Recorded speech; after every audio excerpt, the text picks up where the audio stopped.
Welcome to the insane asylum of the universe.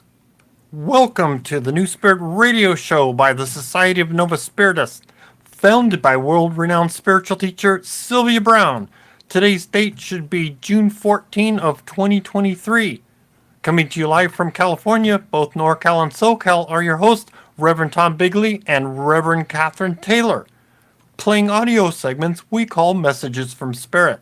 Why? Answering the ultimate question, why are we here? And what is our purpose? These segments are recorded trance sessions from Francine, Sylvia's spirit guide. So for new people, Sylvia was a full trance medium, which means Sylvia contracted to let her and Francine's essences exchange places in Sylvia's body. You think of our body as being similar to a car, where one driver gets out and another driver gets in. This allowed Francine to share spiritual knowledge with us directly from the other side. On occasion, another master teacher and healer, a guide named Rahim, would exchange with Sylvia and present us with spiritual information as well. Rahim and Francine shared directly from sources like the Akashic Records, Mother and Father God, our spirit guides, Christ, and many others. And meanwhile, during trance, Sylvia would sit on a nice bench in a rose garden on the other side. And here are our hosts, Reverend Catherine Taylor and Reverend Tom Bigley. Hello. How is it going? Yes, Sorry we for the are late going. Start. Yeah. I can see us on YouTube. We are going, so Good. we like to overachieve. No, well, we're trying to achieve. We're having technical challenges on our end that we are now up and available and running. So I got to make sure I thank you click for your some patience. buttons here. Welcome. Glad you all made it, and let's do a quick outline. I want to do a quick outline for those of you that are new. We like to start out with some announcements, and then we move on to our favorite. Our favorite. How did Yeah. you use Novus Spiritus philosophy? And of course, for everyone that's familiar with it, now's a good time to start typing in your in the comments how you used it. Then we move on to a special prayers, where we'll have a moment of silence. Then we get into the trance segments, which is our vital information. I guess you could use that. Then we'll provide a meditation. Then I talk about some closing notes and where we should like and subscribe. Then follow us for the Novena. It's a special prayer service where I'll explain more about that later. Then I move on to talking about appreciation. Then we conclude with prayer by Sylvia. So our Wonderful. first on the list here is, if anyone's in the ASMR, hold your ears. These things are loud poppers, so we'll like to light a candle. And I'm going to follow up with some announcements here. Oh, so do appreciate that if you share, promote, like, subscribe, click on the bell if there's one there. And, of course, donate as best you can. You can go to our website and do a direct donation. And I'll talk a little bit later about some other ideas for donating. But the sharing, promote, like, subscribe, that gets that, that's how you can help us get out and, they tell us, they share our information with other people. Let's see. Oh, and also I've got, hi, Tom Bigley. Don't miss this chance to take advantage of our limited time Ask Chris question special. This special won't last, so act now. Go to chrisrightnow.com. And of course, you probably didn't get that email because your name isn't Tom Bigley. However, there is that special going on. And I also noted today is Flag Day in the United States. So happy Flag Day. Happy Flag Day. As a reminder, if I didn't do it last week, August 9th, there'll be no show. So those are our basic instructions, announcements. Thank you. Now, as our favorite, how did you use Noah's philosophy? So, again, that's your turn to decide who goes first. Do we do rock, scissors, paper, or how do you want to progress? All right, I volunteer. I'll go first. All right. And while Tom and I talk, please type out whatever you used of Novus Philosophy 2. Love reading your comments. It's so inspiring. Um, I um, I started doing a health recommendation that Rahim offered, which was to put in your morning, to put in like a little bit of, oh, we've got a friend coming up to say hello. To put a little bit of apple cider vinegar in a glass of water or into your orange juice in the morning, and it helps coat the cells, is what he says, and can help with as being natural weight loss. And so that's something that I am starting to experiment with, and I'll let you know how it goes in a couple months if I notice difference. Cool. Additionally, I'm also keeping up with taking green tea daily, having a couple glasses of green tea daily, and I am noticing a difference. Like, I continue to notice a difference with my head being clearer and memory being sharper, and just overall feeling well. So that is that's a positive there with the anti-inflammatory properties. And All so right. yeah, so I've just been chipping away at my health, and continuing to see the pop-ups whenever it's a Trinity hour, a pop-up saying like, oh, it's Angel hour, or cool. Yeah. like, oh, Father God's hour, and saying just a tiny little prayer, and it really has made a difference for days feeling smoother and happier, just happier. So it is 6:00 right now. It's the 6:00 hour on the Pacific Coast. So, Asna,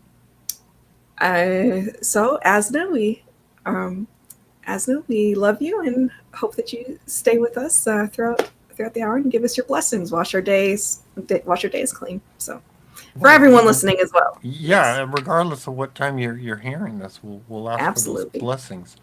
A quick note: could people post in the comments if you can hear us properly? Because I'm not getting any audio from YouTube at this moment, so I don't know what we're doing or if we're doing. I haven't seen anybody say no, but if you could just validate for us that you can hear. I can hear you. Thank you, Sherry.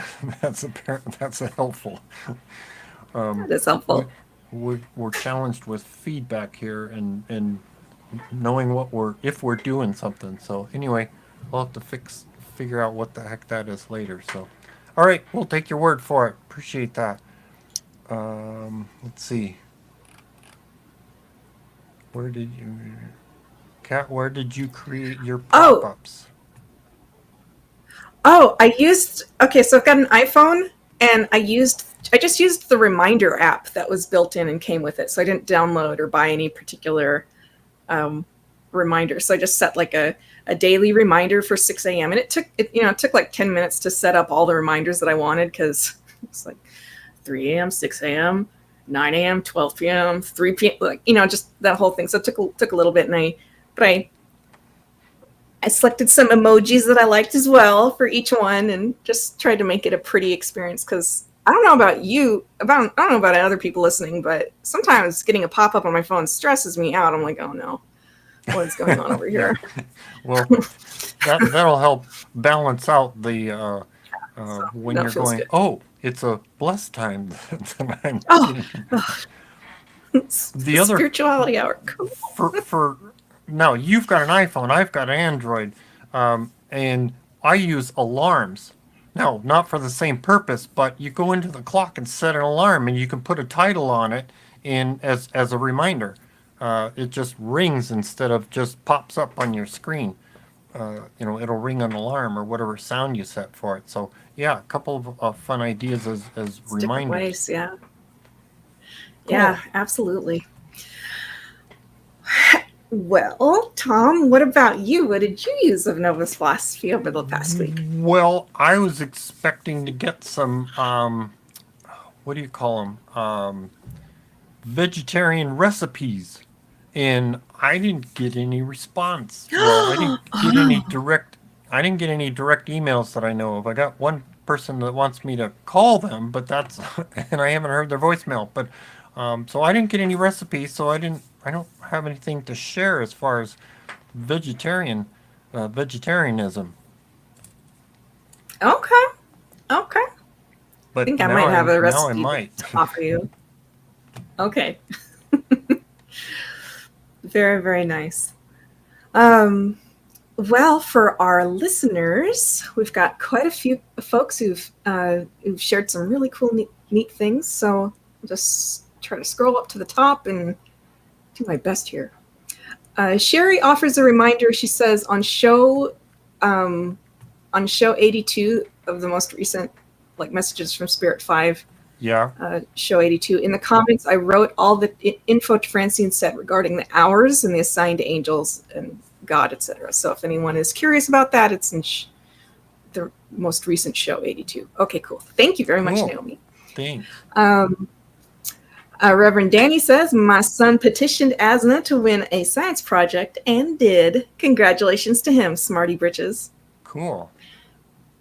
What was the topic of the project? I'm curious. Yeah, please share. We'd be interested. Sherry says, I prayed to Asna, all the Phylum of Angels, and my spirit guide to get a new job by the end of May. And my previous manager reached out to me on 5:30, and my first day of work was 6/7. Congratulations! I'm so glad to hear that great luck. That's awesome. Good petition. Reverend Danny also says, I petitioned Asna for my legal medical issues to come to an end soon. I got a letter from the state for a final date. I'll keep you in my prayers. Excellent. Get that resolved, whatever is going on there. Naomi says, I've used my inner counsel and God to help with people problems, and I seem to be getting infused knowledge answers regularly. Very neat. Very neat.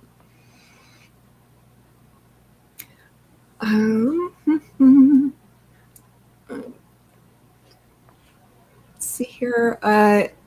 Thomas shares, I asked Chris how many exit points I have left, and I have 2 left. He said it won't happen for a long while, and I'm here for the long haul. All right. Yay. Which we're all like, that's just I hope that's helping with exit points are possibilities, but you don't have to take them. And with the comment like that, you're here for the long haul. It sounds like you're probably just going to walk right by, those 2 points. Mm-hmm.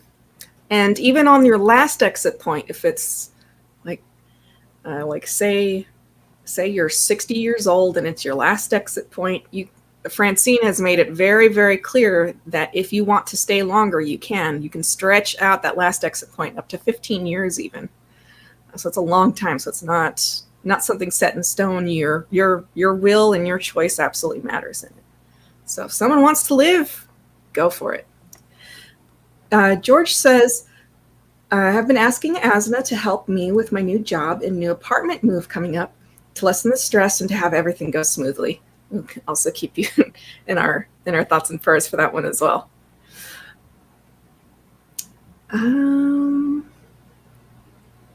Ramon says, I've just been living the Gnostic life. I'm so happy to be able to have gotten to this point. In segment 3, we're going to be talking about that Gnostic life a little bit tonight, which is really cool because we're talking about mystical travelers and mission life entities and how do you know what's what. It's going to be really neat.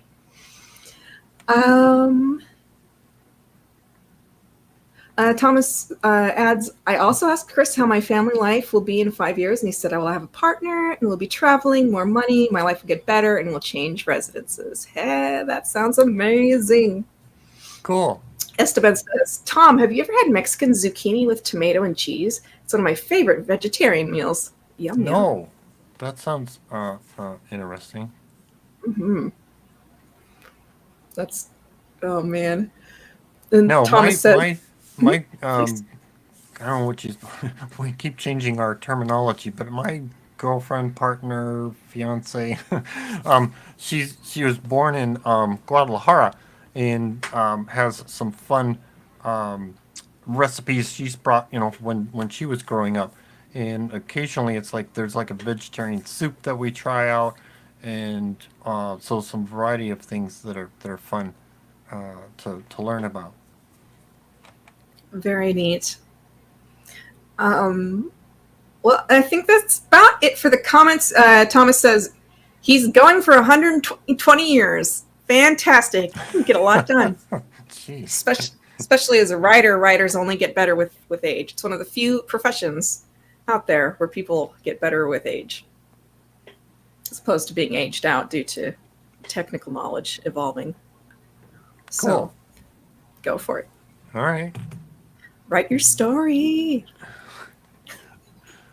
Let's see. So we covered that. Thank you, And now it's everyone. time for special prayers.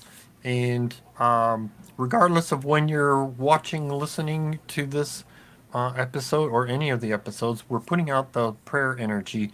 Put your prayer out. Visualize what it is that you're looking for, whether it's for you or someone else. Get that energy out. You can put it on a petition, and you can, either burn it, shred it, whatever you like. Put some ceremony into it as you feel comfortable. Or you can go to if you want to keep it private, you can go to the website and put it on the prayer chain, or make it public and share it in the comments or in our comments here. So let's take a moment. We're going to ask for Mother God, archetypes, archangels, and our guides, if that is usable. We're going to ask them to get out and help us or help others that we see could get some help. So let's take a moment and we'll ask for those things to happen.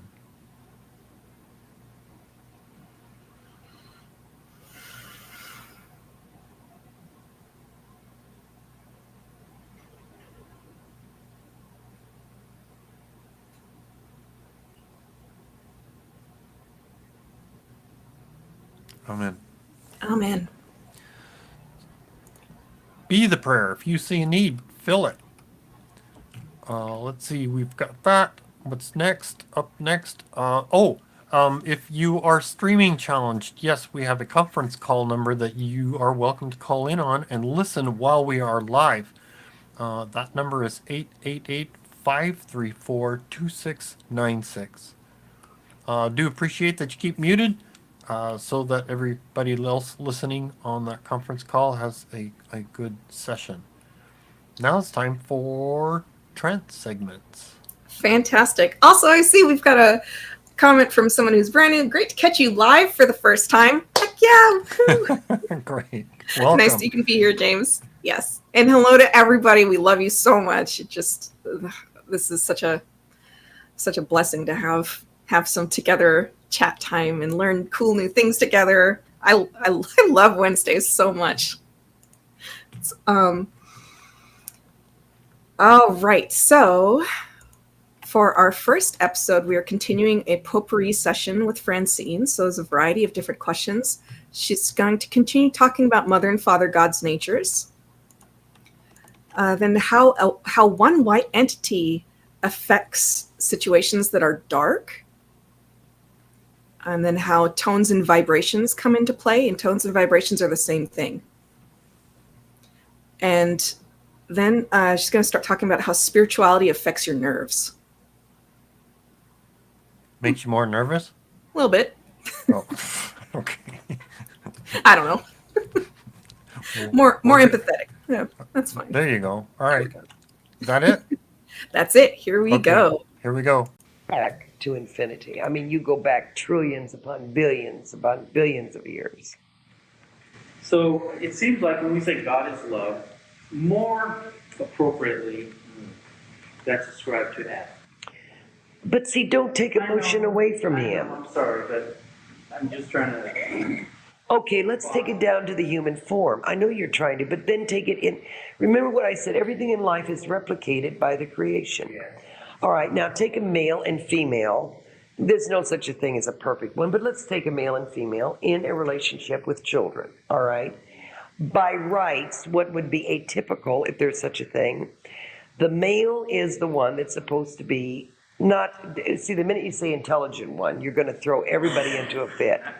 But he's the one that's a more linear minded, supposedly, isn't he? By what we think of atypical.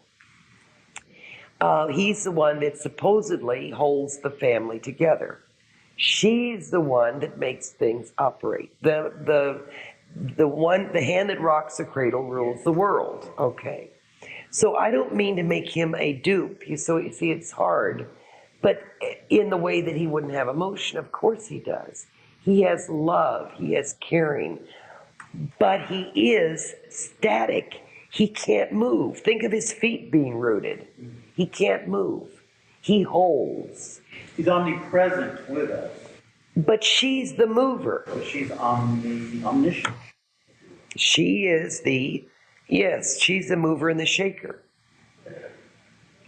So if you had a canopy, he would be the tent post holder. And she would be the one that would be running around taming the animals.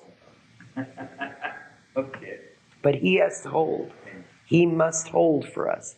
It's very much like you say, Sylvia says, please, I'm going out and please pray for me. Okay, you know what you're doing? You're holding for her. You're holding the light. You're holding. The same as you do for your friends or your loved one or a mother who lights a candle for a child at night and prays.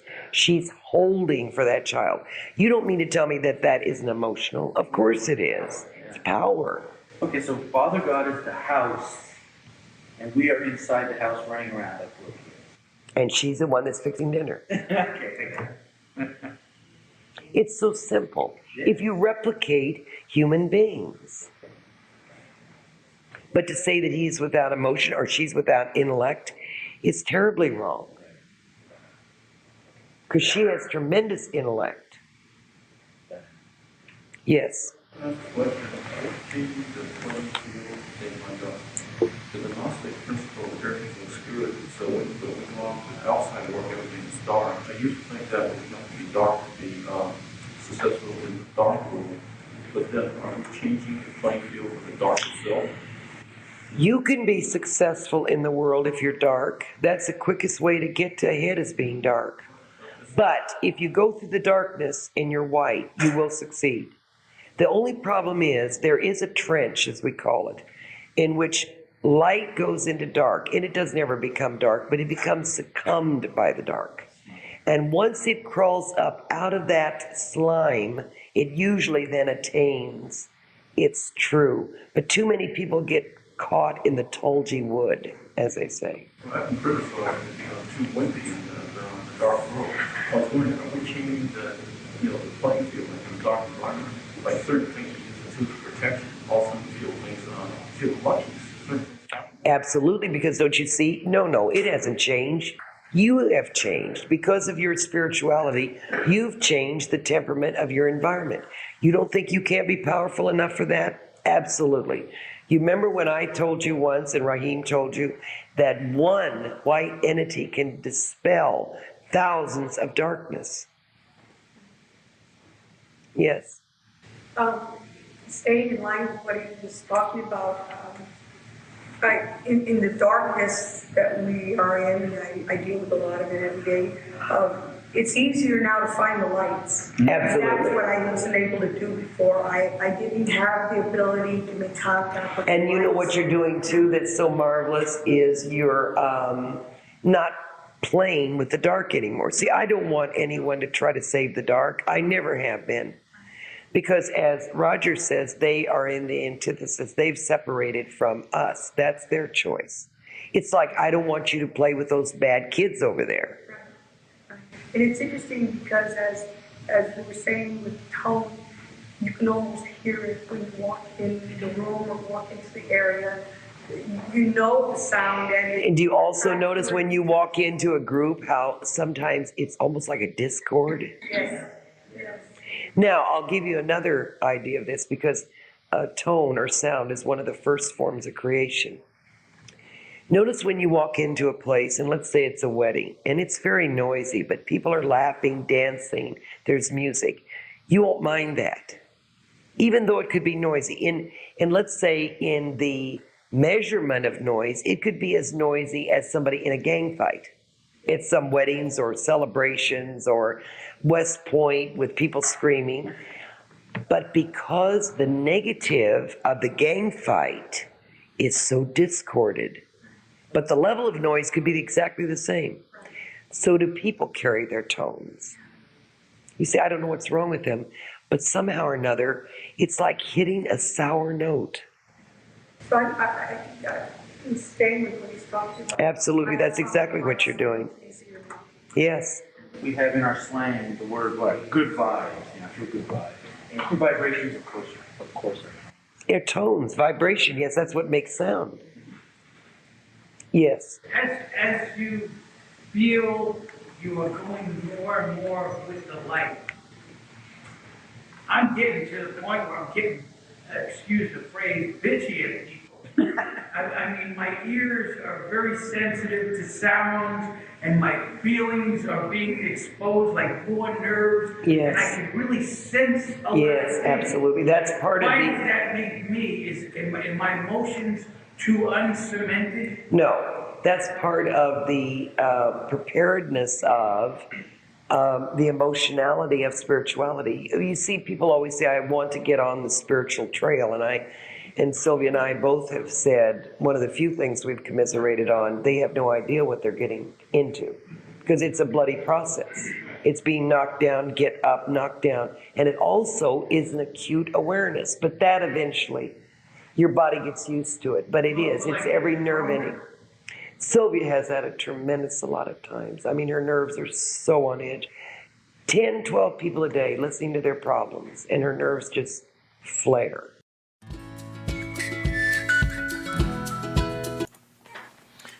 So interesting food for thought, and I like the tone was helpful to remind me what our what we originated as. The thought was made the thought was made flesh, but it was a tone, and it was we have our own individual tone, which in turn turns into our who and what we are as far as our spirit is.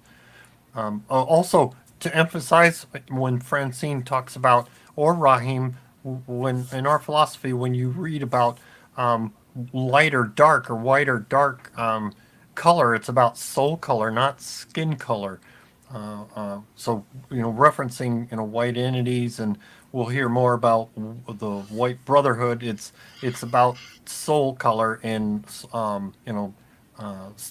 what the origins or the choice of the soul, whether they're good people or mean evil people. Yes, that's absolutely, we absolutely 100% condone racism or any stereotyping of any kind. It's just absolutely ludicrous. So, Francine even says that the majority of other planets have dark-skinned individuals, and that it's and that people survive better against UV rays, and it's adaptive. So, she said that white skin on this planet was actually a mutation. I remember her saying aberration or an mutation. aberration. Mutation. Yeah, it's like, oh, that's different. It's a different take. Funny. I think it's really interesting how she said that. So the question was a little bit hard to hear, but basically one of the people in the audience was asking, can dark entities end up being successful? Like, do you go through darkness as a dark entity and end up successful? She's like, oh yes, you can be very, very successful. That's one of the ways, if you really want to be successful, you take a dark path, but you can do that as a white entity as well and do it the right way. Well, but I think she was inferring, yes, you can do that, but you're going to be, involved with their, dark energy. And do you want that? And you've got to crawl yourself back out of that when you recognize, hey, that's not a good thing. I mean, it's similar to individuals that, join gangs or the Ku Klux Klan or something of that nature, and at some point they realize, oh, this isn't right. This doesn't feel right, and of course they have to find their way out of that. Yeah. I love watching documentaries, and I'm always really taken aback by the fallout that happens when a good person says, I should have known better. But I saw someone like Harvey Weinstein as being like I had this business opportunity and was like, if I'm going to make it in this business, then I'm just going to bite the bullet and proceed. And it's Right. and yet everybody knows that this one individual like is a really, really, like, there's just bad reports all over the place. But then, like, so that's an example of what Francine is kind of talking about there. Like, there could be a high price to pay in terms of like all of the negativity that you might be subjected to, and like it's just chaos. I just view it as it opens the door to chaos, and I don't know what's going to be on the other side of that. Is this other person doing illegal activities? Are they violent? Are they I don't know, but I want nothing to do with it. I am not Am I going to going go to be there. swindled by them? I'm going to lose everything. Am I going to end up in jail? Like, there's all these questions that happen to people when they sit at the start of this and be like, ooh, this might be my opportunity, but I'm going to be, teaming up with this person that I'm like, oh gosh. One of the favorite famous phrases is something to the effect, 'cause I don't have it in front of me, but we're supposed to be following the fine line of ambition versus greed. Oh, interesting. So that kind of that idea is fascinating to me of our intent in life. Even as spiritual is. We're supposed to be ambitious, but right on the edge of greed. But it's a fine line between ambition and greed. That's a really, really insightful point. I really like that. The fine line between ambition and greed. But I also kind of feel like if you're being honest with yourself, when you're being greedy. I don't know. Maybe not for everyone, but like I feel like I know when I'm being ambitious versus being greedy. I don't know. That's Everybody's got to look. Everybody's got to look at their. Going back to some people like the word intent. What was your and Francine likes to say motive. true. So go Sure. back to your motive. And yeah, it's a learned thing. What are you aware of yourself? Part of, growing spiritually, I think of is we have to learn what we don't know about ourselves. What aren't we aware of about ourselves? How did we grow up? How are we, how do you say, how were we raised? And, are we aware of all those nuances? Were we raised to be, well, we could go on and on about how and what, but it's asking for the awareness and, learning and moving forward. Mm-hmm. Fascinating. Got some comments. So some folks are talking about how it can be difficult to enter a relaxed state. Oh, as in motivating yourself to relax versus forcing yourself into relaxation. Yes. It's tough. So my thought on this, what I do for myself is I basically have a toolbox, like a list of things that help me get to a relaxed state, and I will bust out every tool in the toolbox. So I've got the Epsom salts, like the baking soda bath, I'll make French onion soup because it relaxes my body. I have I'll take like selenium and folic acid together before bedtime. That's another one that really relaxes me. I'll use acupuncture and say like, hey, I've been feeling like I need to relax. And acupuncture is just powerful. Like there's just a huge list of things to do if I really need to get the relaxation under control. I feel like if something helps even 3%, that's still going to add up. So if you do 5 things in an hour that help like 3%, do some aromatherapy, like you do some breathing exercises, you do some yoga, like all of those things, it's going to start adding up. And before you know it, then you're like 60% of the way there. So if anything helps like a little bit to you, make note of it. And get off your phone. Flip the phone over. Silent the phone. Right along those lines. There's ways you can help your physical body relax, and then there's the mental things that you can do to help your mind slow down and let go of the day. One of them can be, like before bedtime. Don't be sitting up, looking at your computer or your phone just before bedtime. Find something that's because those things, well, I'll let you see the studies. There's many studies that show those things are drawing your attention. And guess what? It's drawing your, it's not letting you relax. So read a book. That's going to help adjust what your mental state is and help you focus on something else. And it's just a matter of unfocusing on what you've been running at all day long. What your mind been focused on and trying to process all day. Shift the focus, and it'll help. Say, okay, yeah, Yes. all kinds of fun stuff.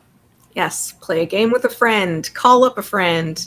Call up someone that go hang out with anything that's going to switch gears. That's going to help both body and mind relax, and then you'll be able to be in that relaxed state a lot easier. It'll be a lot more accessible.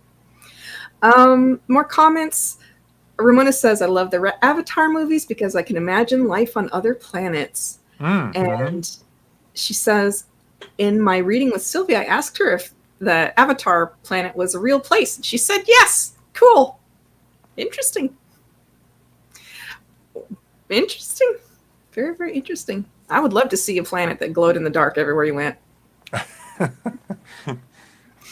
Oh, man. It's funny. Miss LJ says, I think it's all based on ego regarding our, the greed versus ambition, I think. I think if you remove the ego, then you can allow grace of Father God to help us grow. Yeah. False ego is... So Aaron asks, what's the difference between being ambitious and being greedy? Here's mine is, when you cross over greed, it's typically because it's about I, me. What you're going to have to learn for yourself is what's your motive? It's motive. Learning to identify your motives. Why did you do that? Okay, I get an answer. Why? Why? Ask yourself several times, why are you choosing those things?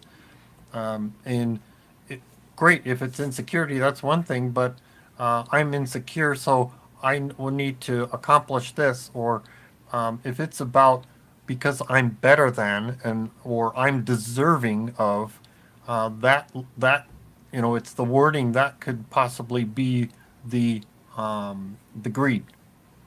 If it's about I, me, it's typically greed. If you're working towards something outside of yourself, even if you benefit from it, I want to help this person. I want to create passive income so I can help others, less fortunate. I can make donations to whatever, that's helping others. So those are, kind of extremities, but again, that's something you have to learn about. There's the fine line between, and ask your guide.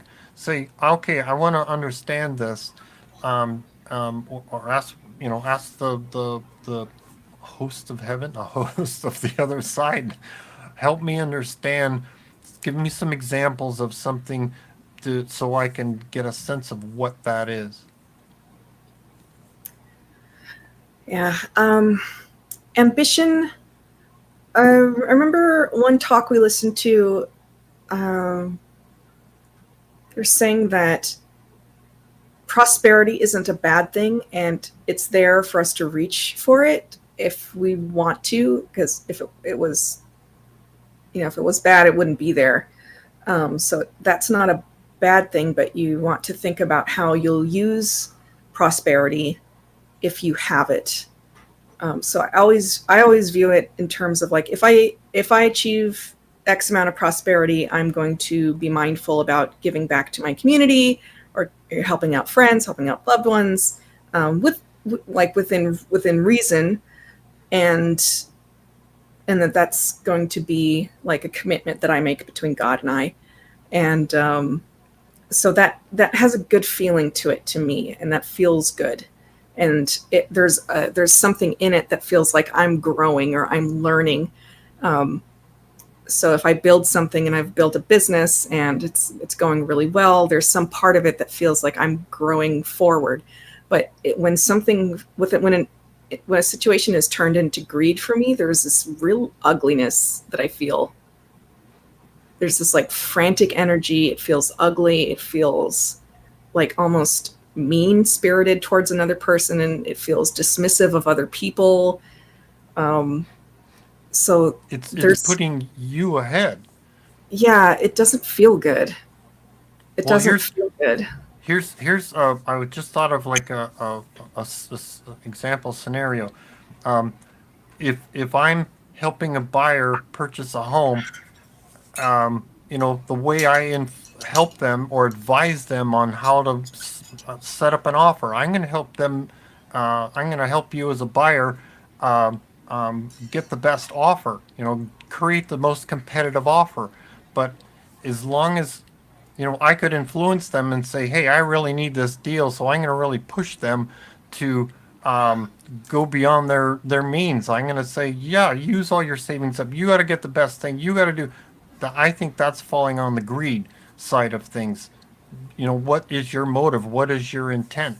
Are you influencing them because you want them to succeed for you?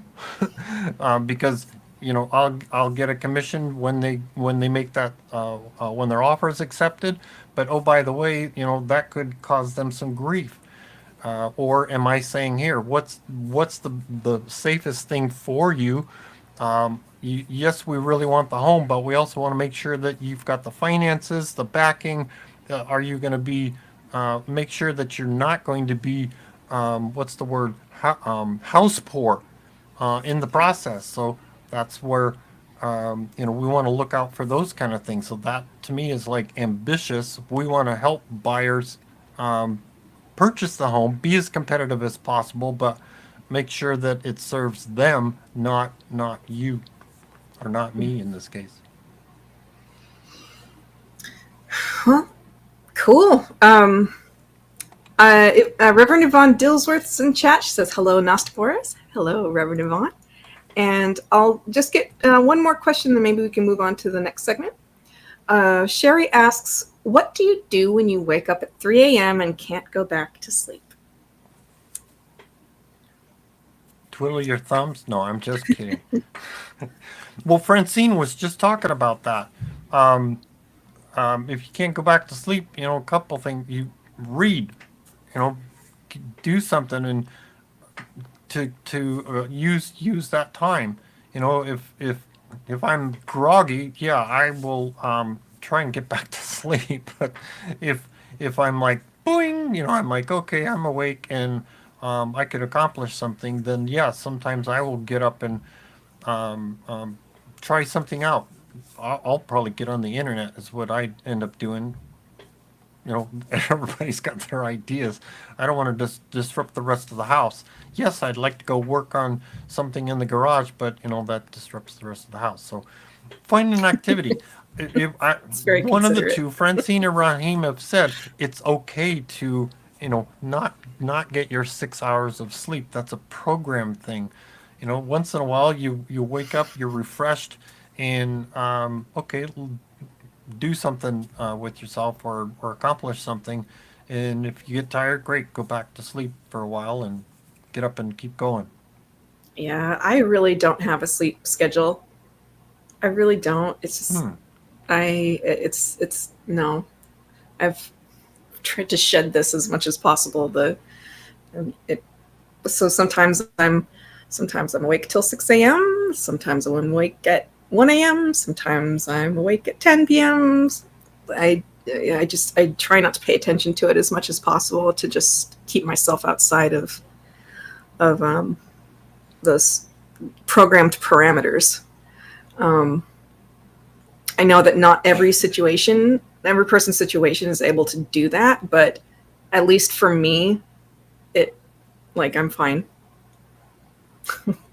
I'm fine. And if So, you're waking up anxious and nervous about the situation, do a meditation.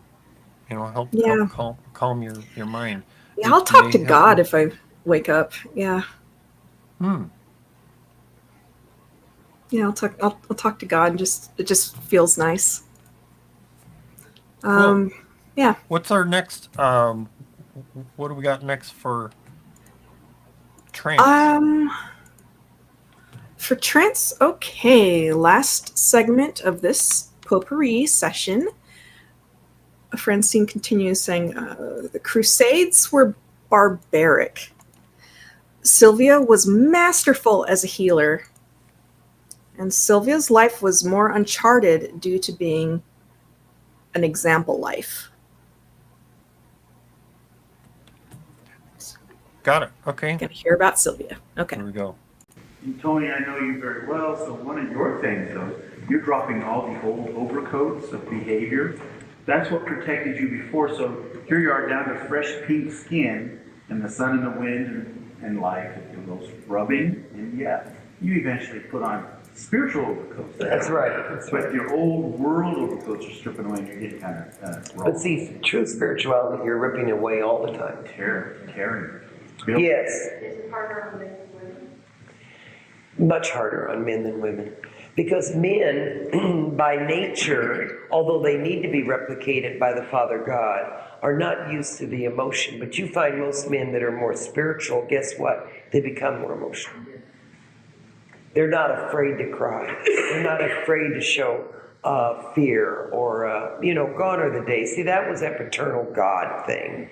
The macho cavalier, let's go out and rape and pillage and plunder because that's what we're going to do for the Crusades. That wasn't spirituality. That was barbarism. Yes. Somebody had their hand up. Yes. I felt the light on September 20th, and I talked to Larry and Jean about it, and I wanted to ask Francine about it. What was that, and what did it mean? Where did it come from? I'm sorry. You experienced the vision? On September 20th, 20th. I felt the light came out of my chest, or went to my chest, or came out of my chest. I spoke to Larry about it and Jean, and I wanted to know what Francine could share with me about that. The light that came out told by your spirit guide that it was not light coming out, it was light trying to get in. It wasn't coming out, it was trying to get in. And what does that mean? That light was trying to invade your heart, like it is with everybody's. It was trying to imprint its light upon you. It's like a blessing. It just depends on whether you let it in or not. Yes. Francine, you told us a long time ago that the higher you ascend, or the more that you study this, the more benefits you get. Absolutely. The tougher it gets. But the tougher it gets. And we were talking about that recently, and I see that it is because your sensitivity level It's so high. and yet you understand that things must be as they must be. That's right. And yet, and please don't feel bad in feeling a little bit, I hate the word egotistical. But smug maybe. It's not a good word either, but a little bit smug in the fact that you could certainly wallow in the fact that you feel a little bit sorry for people that have not risen to this level and know what you know. There is no better thing to have. That's a nice smugness. Yeah, it feels comfortable. Absolutely. And then on the tail of that comes a pathos of, I wish I could give this to people so that they would have some level of comfort. Yes. Francine, Sylvia had a very successful lecture and seminar in Anaheim 2 weeks ago. And we're having one this coming Saturday, you know. Is there any input that you could put into that in a way to assist us in? I wouldn't even attempt to touch Sylvia on that one. She's so far beyond what I would ever know in the healing and the sensory perception. I wouldn't even. No, I would never. She's the master. I have to. There's not many times you'll hear me bow to her on, but as far as healing and knowing what she's doing with the mind of a human being, Well, please do. Wouldn't touch it. And ask my guide Randolph if there's anything I should report. Yes. Along the same lines of the hypnosis, in some of the reading I've been doing, you recommended books, pretty fine books for me. I'm coming to a conclusion on hypnosis that that is the true mechanism for healing. Absolutely. That's what we've been chanting and screaming for years. And just now people are coming about, yes, because you see it gets rid of all the flotsam and jetsam. I mean, in the purest form. In the purest form. Because you know why? Because the person's doing it. I mean, the person can lead them and help them, but the person themselves is doing the regurgitation. There's no better form of healing and no better form to get into the whole chapter, not just a chapter, but the whole book. Because nobody wants to read one chapter, you don't know what the book's about. But to get all the chapters together, I do agree, Sylvia did some marvelous work. And she had those people in what, less than 5 minutes? Yeah. Induction back to a life, find the kernel of the pain, release it, get up and go. She hit these people so hard that they just were wobbling. I mean, 5 minutes. And it's stuff you guys honestly can do too. Was it group or individual? Group. But she brought them up as demonstrations. And trust me, hypnosis is not hard. I imagine during that seminar, and anything that has to do with cell memory or seminars, the room is just loaded with entities because they're taking notes all the time. Yes. As time goes on, will Sylvia be able to relax a little more from the intenseness of her teachings?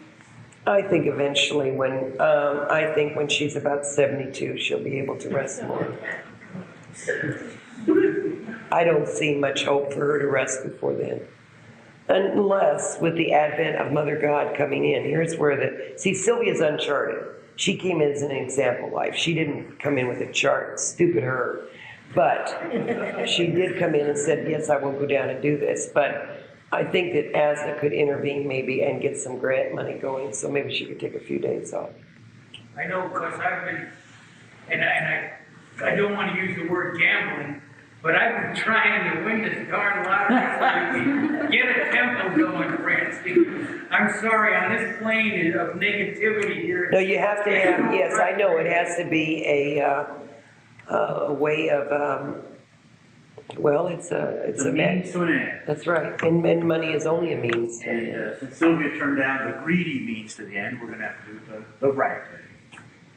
Okay, next week, the mystical traveler and more how to get in touch with the mantle and what you do with it when you get it on. I'm sure a lot of you have gotten the mantle that have dropped. In fact, I see I'd say 9/10 of you have your mantle dropped. But now, have you figured out what to do with it?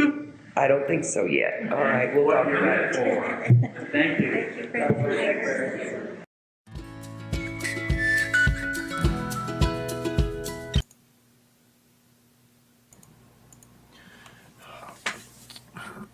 It's like, okay, what do I talk about? What's coming or what's going? And but it's reminding me of Sylvia was the person that figured out, understood, and shared with us the cell memory and how hypnosis is the like one of the best tools to help with healing and spirituality, and then you include the understanding of cell memory with that. It's a great advancement for yourself. A lot of healing. So helps with for those of you that are new. You can read more about cell memory in one of the Journey of the Soul books. There's a whole Journey of the Soul book on cell memory, and the basics are our soul, when we come into life, our spirit comes into a physical body. We bring along with us a memory that, for lack of a better term, embeds into our physical body, and that's the only time that it affects us, influences us, is while we are in a physical body. Because when we're on the other side, we're in a perfect environment, and those memories don't affect us. The atrocities, basically it's the atrocities, the unresolved issues, emotional issues that we garnered from other lifetimes that haven't been resolved. Sometimes the only place we can do that is coming back into life, and having experiences that help us iron those out, or recognizing. We talk about a past life, a resonance. We remember a life in another country, whether it's China, and that may influence our like of China, because we had a past life in China. We may have a love for Chinese artifacts or culture and so on. It's along those lines that other things, why do we fear people? Why do we have phobias? And why are there racist people? Why are people racist against others? It's usually because they had a past life and were treated poorly as the race that they have the aberration. No, they're afraid of. And sometimes it's a balancing of experiences, but it's when we want to let that stuff go. It's easier when we realize where that stuff came from, or the fact that it's there. Why do we have these influences that we don't understand? So some fun. It's some psychology, some spirituality. So that's my. Yeah, hypnosis is amazing. Did you ever encounter that? Like, do you have any memories that come to mind when you think of like personal memories of Sylvia doing a healing for you? Are you witnessing Sylvia doing? Oh, so Yeah. one of the experiences that just hooked me on Sylvia, like many people, that got the experience. She was doing a mass hypnosis it was a seminar. I don't remember if it was a 1 day or 2 day, but it was a seminar, and she did a hypnosis, a past life regression on everybody in the seminar, and I recall and got a very vivid experience of being captured. I was living in Morocco, and what was it? I can't remember now if it was 1948, 1949. Was the time I remember, and I was captured in. I was up on a balcony. It almost seems like on public display, but anyway, that's another. But I was like held out, and a very large person had one of those big curved blades and just cut me in half, executed me, cut me in half. Well, I didn't say any of that to Sylvia, um, but that's what I had seen, and I said Sylvia was wandering around and asked, "Hey, did anybody, what did anybody see? Wanted to share?" And I said, "Well, yeah, I was in Morocco in 1948, and I was executed." And she, this one brings tears because of the. She turned around and said, "Yes, that's what that big blade is for." And I was like, "Ooh, how did she know that about the big blade?" Oh That wow. so, yeah. Oh wow. But that was one of my experiences of.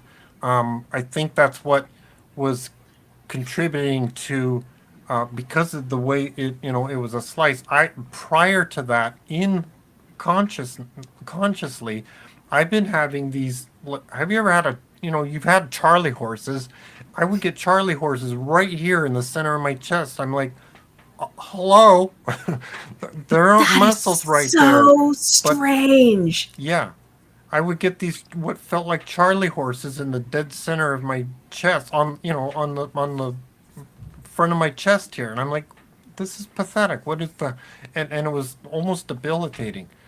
Oh my Um, gosh. and after I had seen that, I know I hadn't put two and two together till later, but after that, um, after going through that, those stopped. After going through that meditation and recognizing, oh, I was executed, and I was split in half from head to head to toe, head to. Sure, sure, sure. Those stopped, but I never put two and two together until later, that those were related. Oh my goodness. Oh, that's amazing. Wow. Sylvia's. I, I am. I'm really struck by what Francine said, that Sylvia was just like a masterfully accomplished healer, and Francine's like, I don't get anywhere near, like I'm not near as good as Yeah, Sylvia. people Wow, people on the other side come to her lectures here when she was alive. it's amazing. So yeah, it just it's not trying to point at her, and it's just that's, I think, what Francine is relating to. It's just she, garnered information and collected, and it's like how I've learned, um, watching how, Cesar Millan rehabilitates animals and retrains the people, the Yes. owners, in that, watching those behaviors. What does he do to stop the attention, grab the attention of the dog? We have tools like that. We've got, snapping our wrist. It's to snap our brain out of whatever that nattering is. Hmm. So, um, for me, that was pretty significant. Of, oh yeah, we could do that. But then when I realized, oh, it's so common, and that's the thing that we're trying to do. That connection. Sylvia's been doing that, for her observations of readings and knowledge and hypnosis. So Very. Ah, it's just amazing. Touches my heart. Um, got a few comments. Ron asks, is that called morphic resonance, Tom? yes, it's right along those lines. So, It's along those lines, yeah. morphic. Darn it. There's another name too, and I forget what it is. Morphic resonance, cell Cell memory, memory. and I think there was like another one, but they're all kind of the same thing. Morphic resonance, I think, is more, the way I understand it. It's more about, oh, you have an affinity for the Chinese culture. Why? Well, probably because you had a past life, an enjoyable past life in China. If Sylvia had an affinity for Africa and African culture. Well, we learned that yes, she had lives in Africa, in the past. Past lives in Africa. So that's what my understanding of morphic resonance. She's looking up the definition, but cell memory is kind of like the umbrella of what you bring back with you. When you come back into a lifetime, it's the cell memory that embeds itself to the physical body. Whereas morphic resonance is just, oh, why do I like Mexican food? Why do I like Chinese food? Why do I like, why do I like culture? A particular culture is more like a morphic resonance. Okay, tell Yes. us. Okay, so Sylvia writes, morphic resonance occurs when the spirit mind is confronted with a place, a person, so profoundly familiar from a past life that it experiences almost total recall.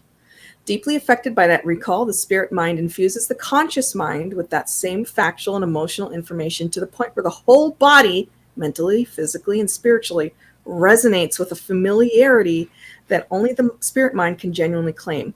It's a relative of cell memory and deja vu.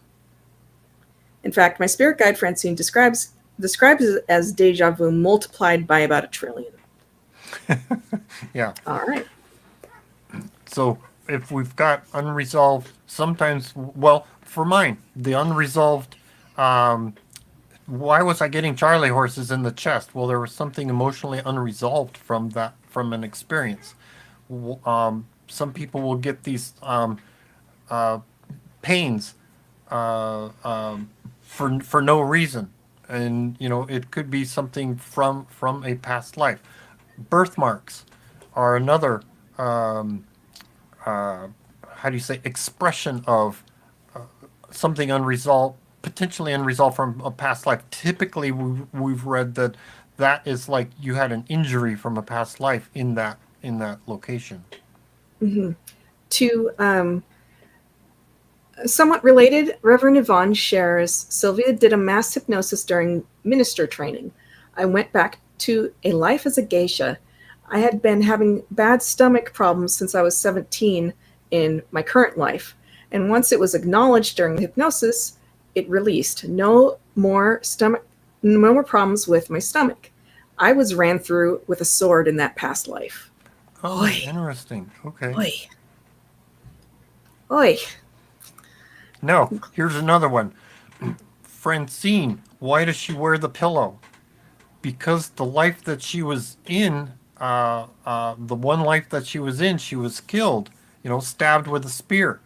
And when she comes back into Sylvia's body, her spirit enters Sylvia's physical body. She relives that pain. That pain comes back, and so the pillow itself helps relieve some of that pain. Oi. Interesting stuff. Very, very interesting stuff.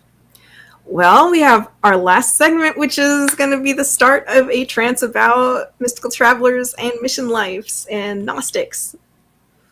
And we'll, depending on what's conversed, we'll talk a little bit more about Yes. what is a mystical traveler Yes.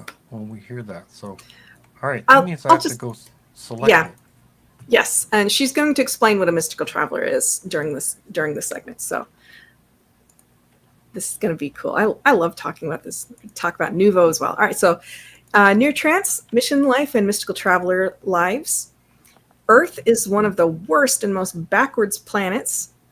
Earth is infantile compared to the timeline of other planets. Some about Nuvo, and then mission life entity is what you are, and mystical traveler is what you aspire to be. Okay. Cool. Okay. Here we go. Here we go. As I talked to you last time and said that today's subject is going to be more in depth about the mystical traveler. Let's go back into the eons of time or again, for the finite mind, all of us being finite, God infinite, that most of you wish to be a mission life entity, which means that you wanted to go through not only this solar system, but other galactic systems to bring a word of truth, hope, and light, and true eternal life to people. In doing so, working through these different planetary systems, there is always one, being this one, that is probably the hardest. It is what all the other galactic systems, and in this case you will have to take my word for it, except if you've lived long enough, you can almost prove it to yourself, that this is, without doubt, without any question, one of the worst and the most backward and the less intelligence of the planets. It is where most all other planetary systems call it the hell of the universe. Those entities, mission life, which all of you are, have decided to come here. Most of you for the last hurrah. And this planetary system, this one, Earth as you call it, has been in existence a very baby time. Even though it is in the billions of years old, this one planet, it is still infantile to some of the other planets that support life in Andromeda, the Pleiades, Crab Nebula, and all of the other myriad. When you came from the other side, you actually, most of you came for what we call Nuvo. Now you could call it any name you wish. It just seems to be in the records called Nuvo. And that's where souls that ascended to a level of heightened spirituality, have decided that they wanted to reside in the planetary system of Nuvo. Does Nuvo support life in physical sense? No, it does not. It is the planet that is totally spiritual with rings like Saturn. This is what we call the 911 in your vernacular of the universe. These are the souls that spiral out from that place, mission life entities that are on the outer rings, that are called upon to have either example lives or contractual lives, to come down to a planet in time of need to bring the greatest amount of spiritual battery juice as is possible. To ascend to the point of getting into the inner rings, because everything is a gained place. A soul will ask for the mystical traveler appointment. The mystical traveler appointment means that when you wish it to fall, the mantle does fall, so to speak. The problem is, unlike mission-like entity, the mantle falls and comes back up and falls again and goes back up, depending on what your situation in life that you've chosen. In other words, you cannot get out from being a mission-like entity. That you have chosen. I did not choose it for you. You chose it before God when you took your oath, very much like as a minister or as married or single or whatever you may be. You took an oath to be a mission-life entity. That is cemented in your soul. That's a brand. The mystical traveler now is an add-on. It's a wondrous thing that you can put the canopy over yourself until it settles to a point that it becomes part of your soul. The difference is, you see, the mission-life entity is what you are. The mystical traveler is what you aspire to be. And eventually, as you move into that, let's call it the mantle or the cloak, then it becomes cemented to your skin, as it were. It seeps in. But it's one of those things that has to be tended very carefully, because the moths of negativity eat at that fabric. The moths of suspicion eat at that fabric. The moths of ego eat at that fabric. Probably the most quieting thing to the soul is, regardless what happens, is that all Gnostics are mission life entities. Even people who are new. I have always believed that whether someone coerced them into coming or whether someone badgered them into coming, their coming was not an accident. Whether they go out and become any number of things that they wish to be, they've been implanted to come for some reason to touch the mission life. And the mission life is much more simpler. It means just simply to shed as much light on ignorance as possible, to get people away from the fear of God and into loving God, and to walk more in the Christ consciousness. And wherever one goes, one can do that. That's what we call a true mission life entity. They are not caught up in the occultism of religion. They are not caught up in the dogmas of religion. They're not caught up in the sinfulness of religion.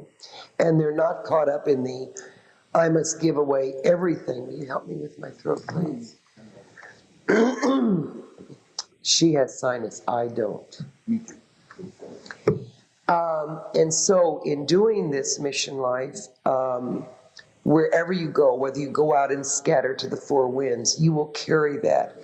And I know each and every one of you sitting there has said at some point, in whether it was religious or spiritual upbringing or none at all, there has to be a truth greater. There has to be something that is more simpler than what I know it to be. There has to be some goodness in the world of spirituality rather than God is mean, God is hateful, and the devil is going to get me. When you have come even to that first step, you have already embraced your mission life entitiness, if there is such a word. Now, are there a lot of mission life entities? No, there are not. That's the tragedy. There are not many. Does that make you all puffed up with pride? It shouldn't. Because I'm sure that many times you wish to give up that badge.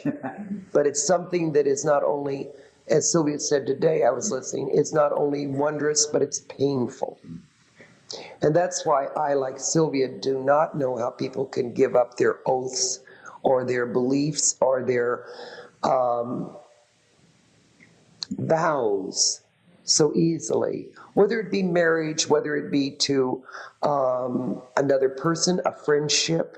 Vows should be taken very seriously, aside from whatever human interference may come in. But the vow that is made to God, that I will do right, live a good life, avoid evil, is a very serious vow. And with that vow that a mission life entity takes, and asking for the mantle of the mystical traveler to descend. When that mystical traveler mantle descends, it doesn't just shoot up in the air and fall away from you because you have doubts. What it does, though, it begins to be a rub because it's a very heavy mantle. It means that you are more than ever before giving up your total free will to God. You are literally by saying that I'm a mystical traveler, that I will not, you don't have to come back on this life and live, not mission life entities don't, but you will say, I am up for total respectfulness of your will. I will go wherever you wish me to go without any fault finding, without any griping. And that's a hard thing. I myself, who have been on the other side for a long time in your lifetimes, have just, I'd say, in maybe the last 300 years, which means I have always existed the same as you, but only in the last 300 years your time, which is like a blink to me.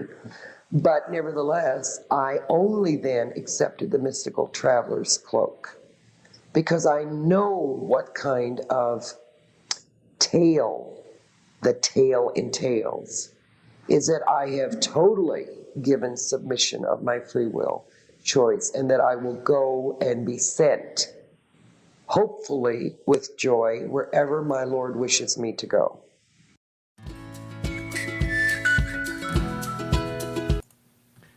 Sometimes that's referred to as the in the form of the army, it's the Green Berets, or the Marines, uh, is what you're signing up for in a spiritual sense. Mhm.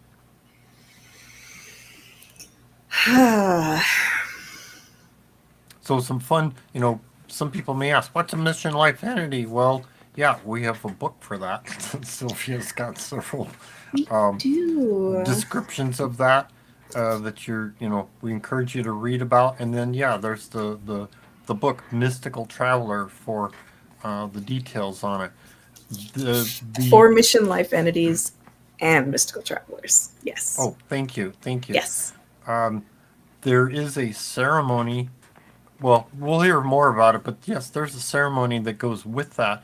It won't be a part of this trance class, but we had a past trance that's in the archives that was a ceremony if you want to become a mystical traveler.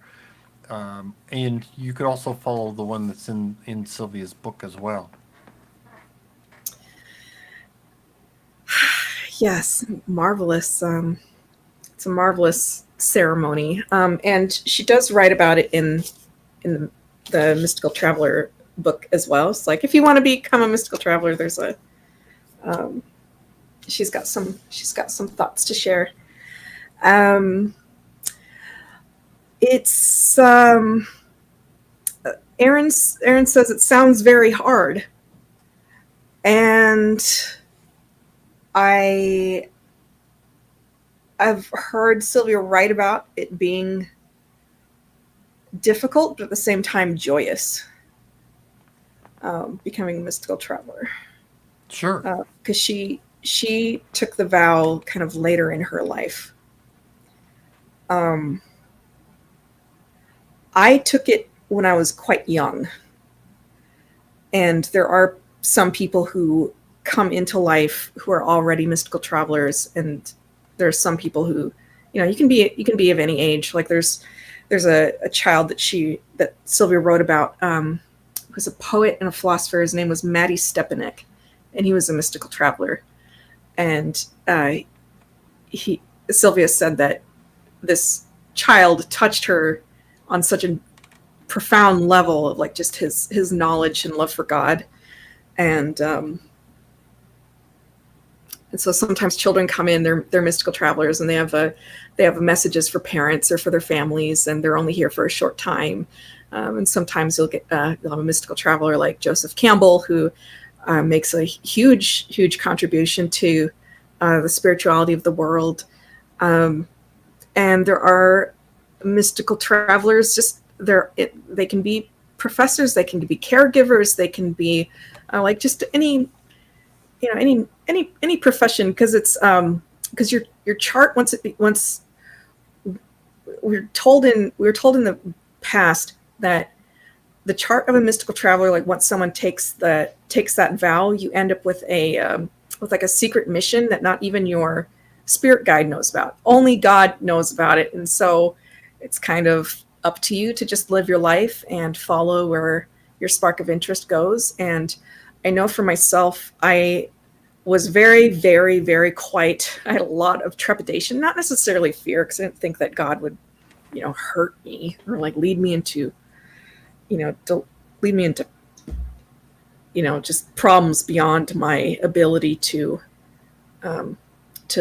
sort out or Beyond whatnot. your achievable boldness. Right. I did go through I have gone through some substantial trials, but that I would never repeat. You could not pay me $1 billion. I would never, ever go through my 20s ever again. No. No. But the amount of empathy that I have now for other people is priceless.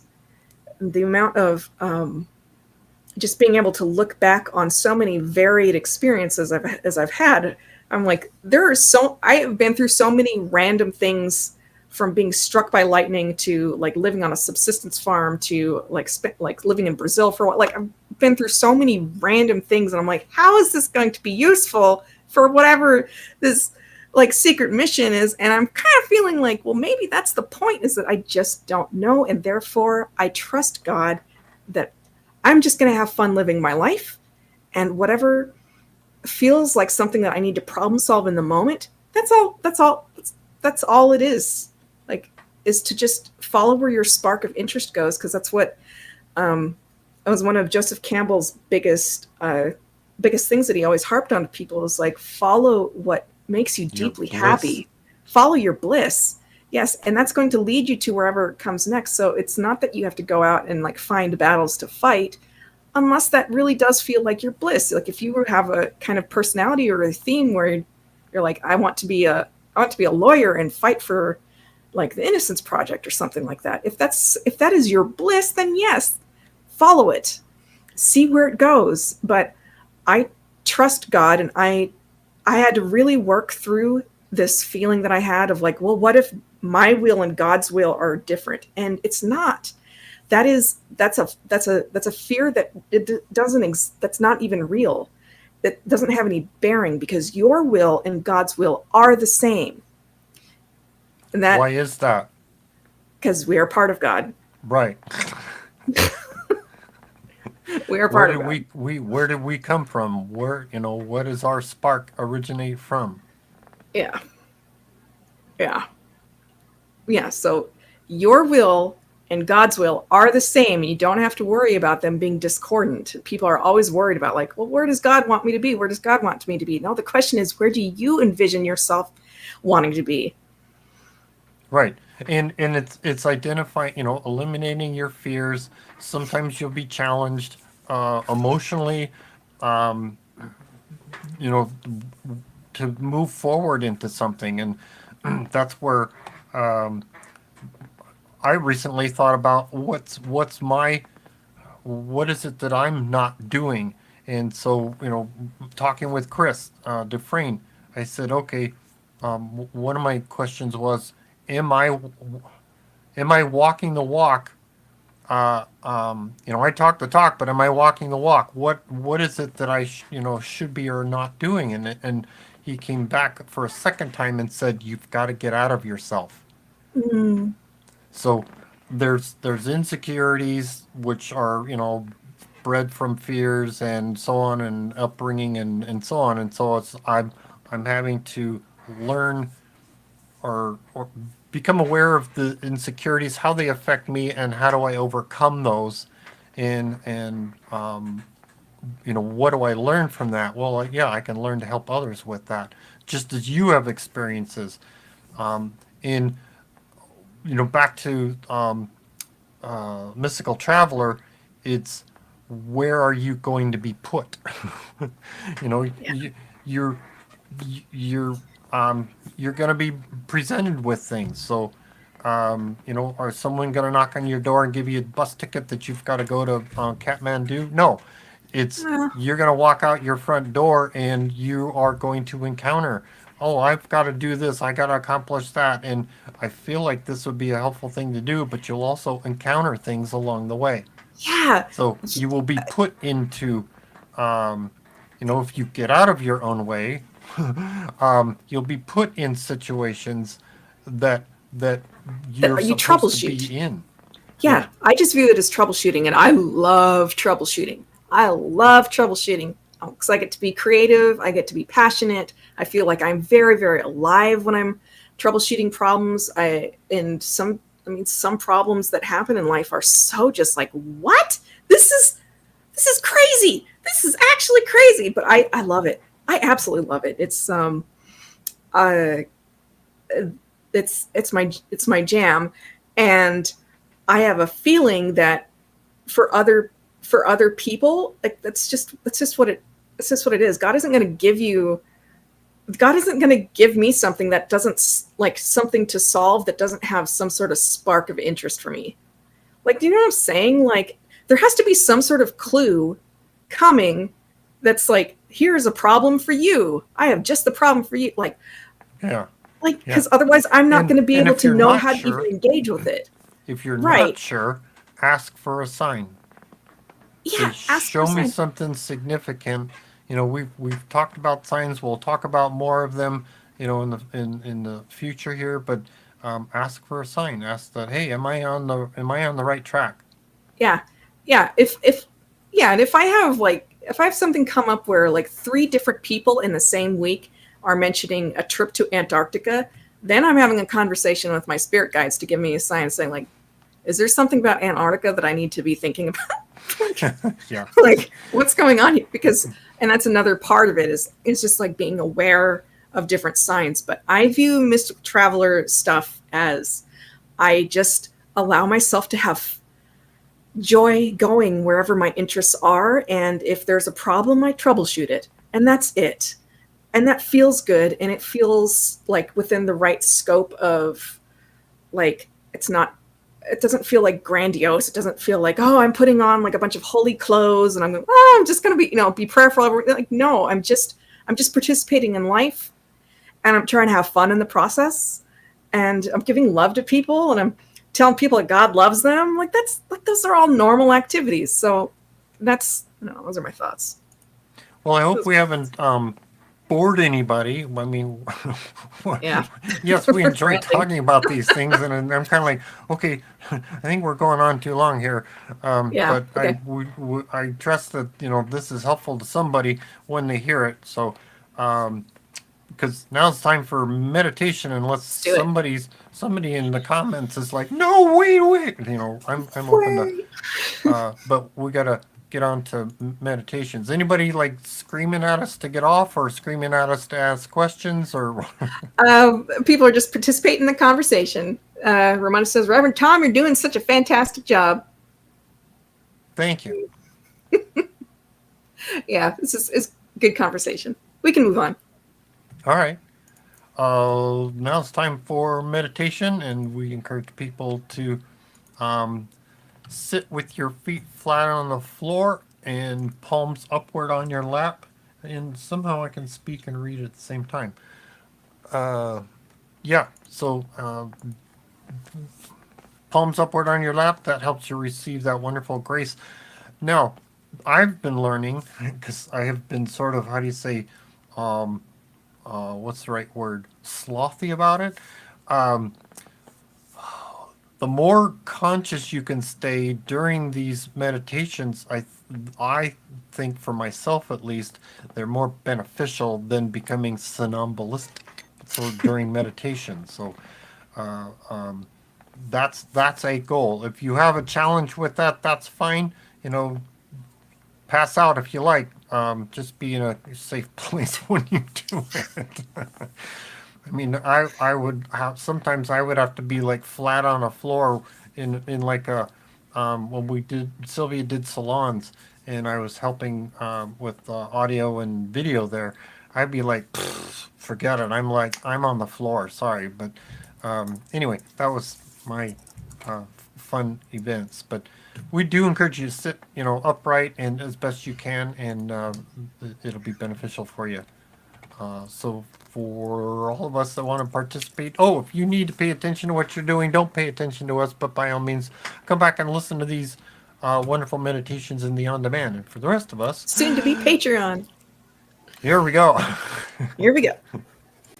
Find a nice place to sit upright, with your feet flat on the floor, and your hands upward on your lap. Palms up. Now, take 3 deep breaths to start relaxing the mind and body.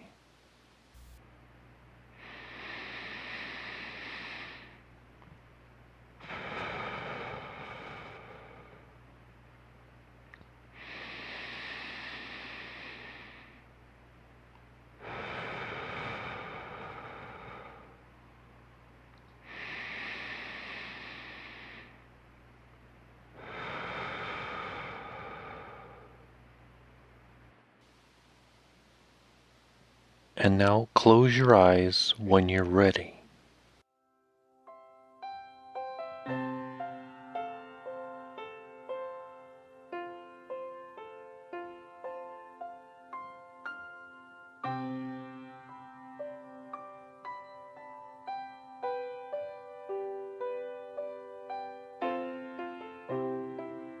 This meditation is called the security raft.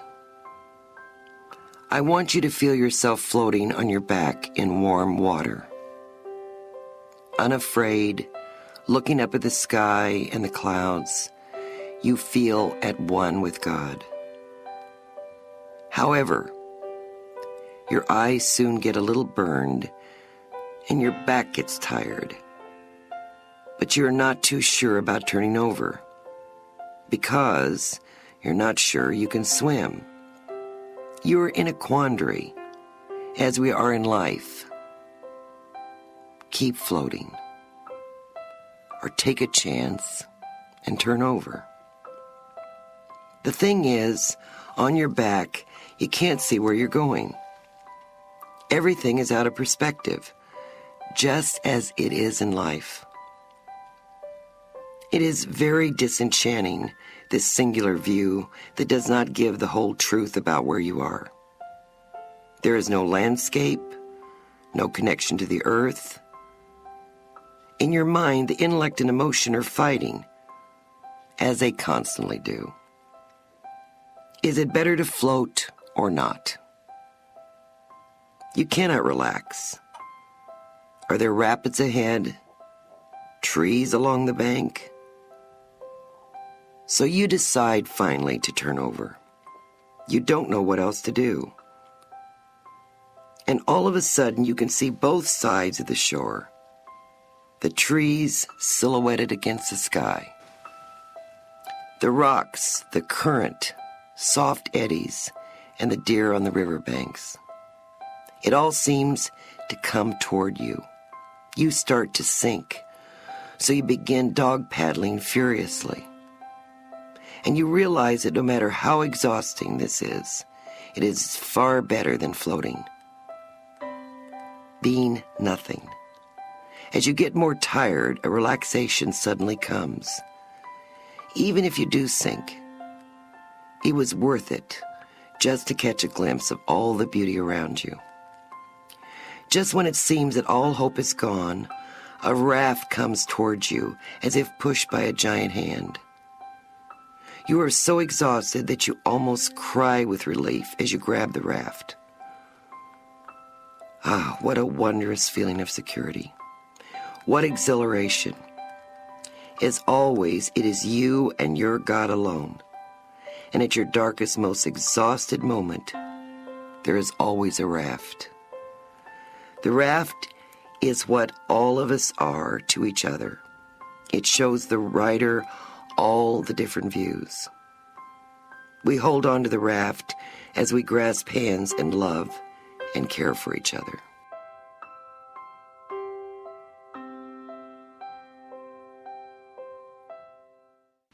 And now, on the count of 3, bring yourself all the way up. 1, 2, 3. Fully alert.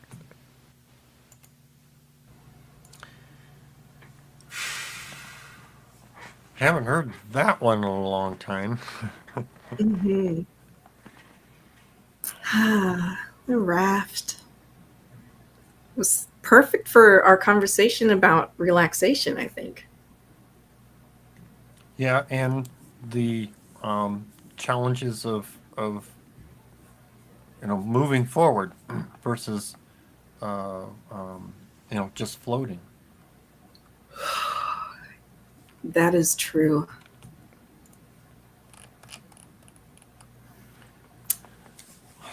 Well, while your brains are spiraling back up into consciousness, if you have any questions about what we shared, feel free to post in chat or email us questions to kat@novus.org or tom@novus.org.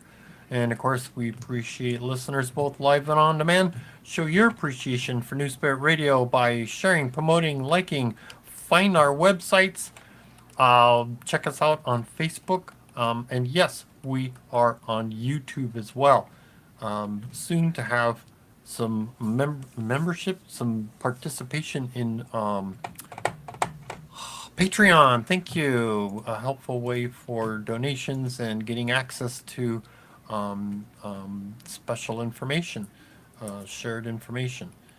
let's see, for donation, you can start a study group. You'll learn more about our philosophy, and you'll get a it's a monthly a recording. It's typically a Sunday service from the past, as well as a fun newsletter that goes along with that. Watch for Sunday services if you want to be invited to the special Zoom service or the private Facebook live session for Sunday service. Put your email on the website and you should get an invitation for that. To those participations. Yes, I posted, and I will soon be posting in the near future, a Sunday service with classics from Larry and Sylvia.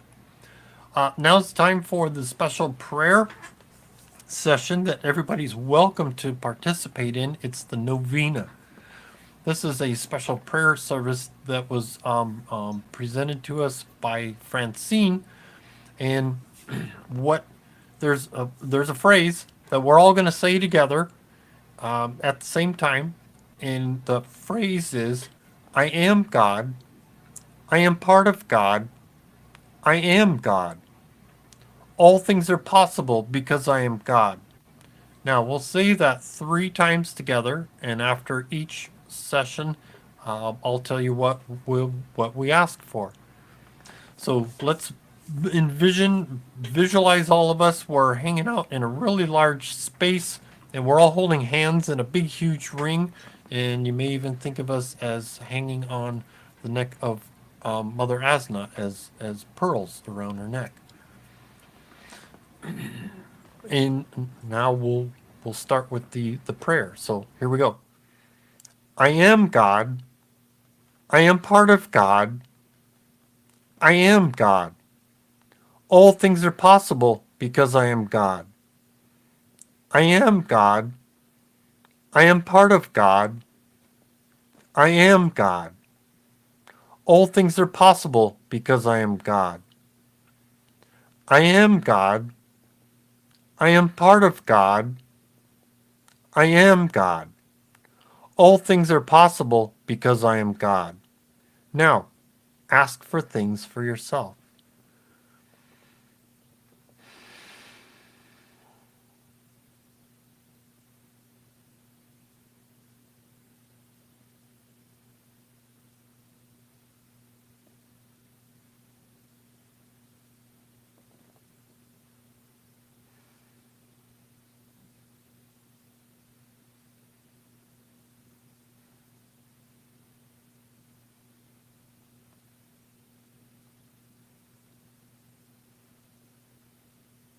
Okay. Here we go. I am God. I am part of God. I am God. All things are possible because I am God. I am God.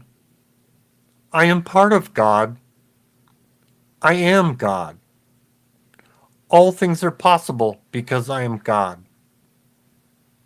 I am God. I am part of God. I am God. All things are possible because I am God. Now ask for things for others.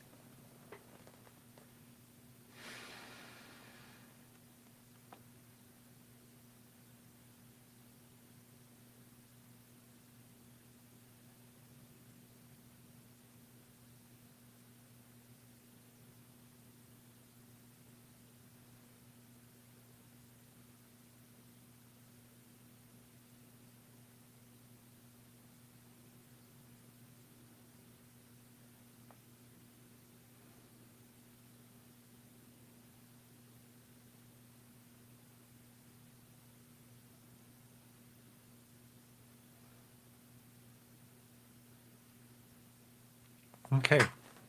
And the last one. I am God. I am part of God. I am God. All things are possible because I am God. I am God. I am part of God.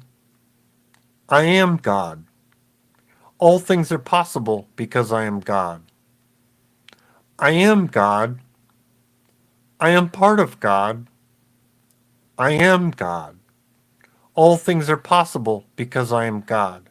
Now, picture our light going out like a beacon of light for others seeking this spiritual knowledge. And appreciation. Think of something to be you're appreciative of for the last week. That's going to help, adjust your mindset. In addition to show your appreciation to Francine and Raheem for researching all of this wonderful knowledge. And of course, Sylvia for coming to this insane asylum of the universe to start this movement and for showing us how to get some peace of mind and grace while we're here. And of course, Asna for helping us and protecting us, and Father God for providing the most prestigious school for us to experience, learn, and satisfy our unique spark of curiosity. Appreciate Bob Ingold for helping with some of the graphics and audio, and of course, Sammy and Javon for our wonderful intro-outro music. For the show, writing, setup, and hosting is Reverend Catherine Taylor. I said that right. I thought it's not. Anyway, never mind. Editing, technical direction, and hosting is Reverend Tom Bigley. And now, a prayer by Sylvia.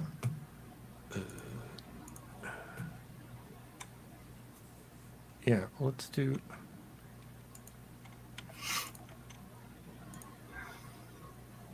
There we go. All right. Prayer for protection of the children. Dearest Mother, since you are the creator of all with our Holy Father, please protect our children. Protect us also as we are your children. Keep our children from any bodily or physical harm. Keep your mantle of protection around them. Infuse them with the knowledge of what is right and wrong. Keep them from all illegal activities or addictions with the help of your holy grace. Protect and help them walk in your holy spiritual light. Amen.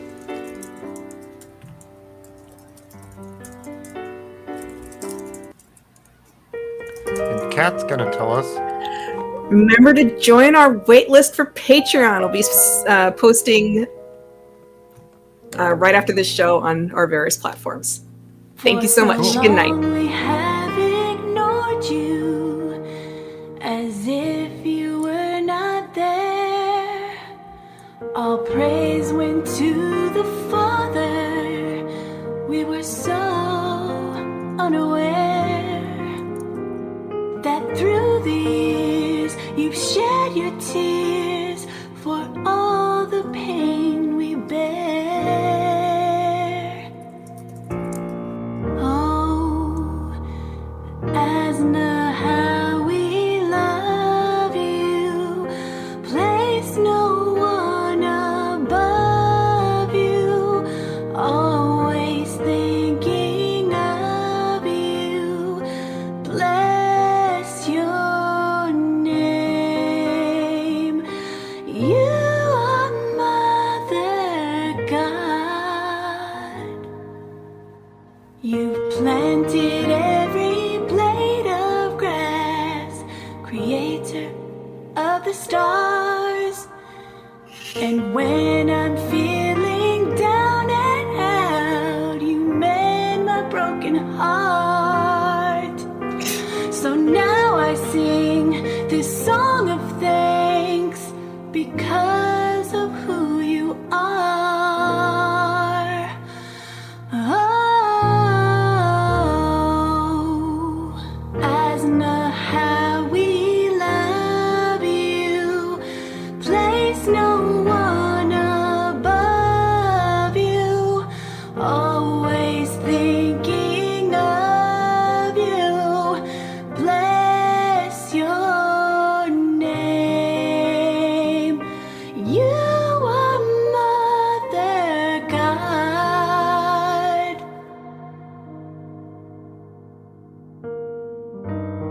You're more than a friend.